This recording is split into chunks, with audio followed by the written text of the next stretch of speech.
Coran et Bible livre c'est du jour. Découvrons ensemble le Coran et la Bible. Aujourd'hui verset du Coran et demain verset de la Bible. Voici les versets.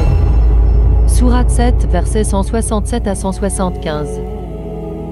Et lorsque ton Seigneur annonça qu'il enverra certes contre eux quelqu'un qui leur imposera le pire châtiment jusqu'au jour de la résurrection, en vérité, ton Seigneur est prompt à punir, mais il est aussi pardonneur et miséricordieux. Et nous les avons répartis en communautés sur la terre. Il y a parmi eux des gens de bien, mais il y en a qui le sont moins. Nous les avons éprouvés par des biens et par des maux. Peut-être reviendraient-ils au droit chemin. Puis les suivirent des successeurs qui héritèrent le livre, mais qui préférèrent ce qu'offre la vie d'ici-bas en disant « Nous aurons le pardon ». Et si des choses semblables s'offrent à eux, ils les acceptent. N'avait-on pas pris d'eux l'engagement du livre qu'ils ne diraient sur Allah que la vérité? Ils avaient pourtant étudié ce qui s'y trouve. Et l'ultime demeure est meilleure pour ceux qui pratiquent la piété. Ne comprendrez-vous donc pas? Et ceux qui se conforment au livre et accomplissent la salate en vérité. Nous ne laissons pas perdre la récompense de ceux qui s'amendent. Et lorsque nous avons brandi au-dessus d'eux le mont, comme si c'eût été une ombrelle, ils pensaient qu'il allait tomber sur eux. Tenez fermement à ce que nous vous donnons et rappelez-vous son contenu. Peut-être craindrez-vous Allah.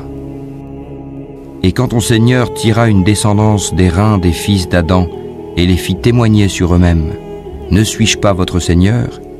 Ils répondirent, mais si, nous en témoignons, afin que vous ne disiez point au jour de la résurrection, vraiment, nous n'y avons pas fait attention. Ou que vous auriez dit, tout simplement, nos ancêtres autrefois donnaient des associés à Allah, et nous sommes leurs descendants après eux. Vas-tu nous détruire pour ce qu'ont fait les imposteurs? Et c'est ainsi que nous expliquons intelligemment les signes, peut-être reviendront-ils. Et raconte-leur l'histoire de celui à qui nous avions donné nos signes et qui s'en écarta. Le diable donc l'entraîna dans sa suite, et il devint ainsi du nombre des égarés.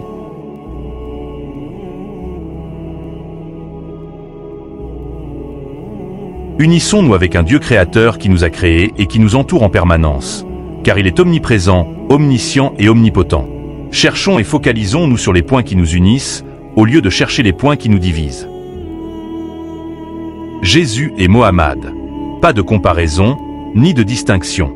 Eux deux et comme tous les autres envoyés. Noé, Abraham et Moïse, etc. Eux tous ont été choisis par Dieu pour la même mission. Appeler les gens vers Dieu et faire la volonté de Dieu, voilà leur mission.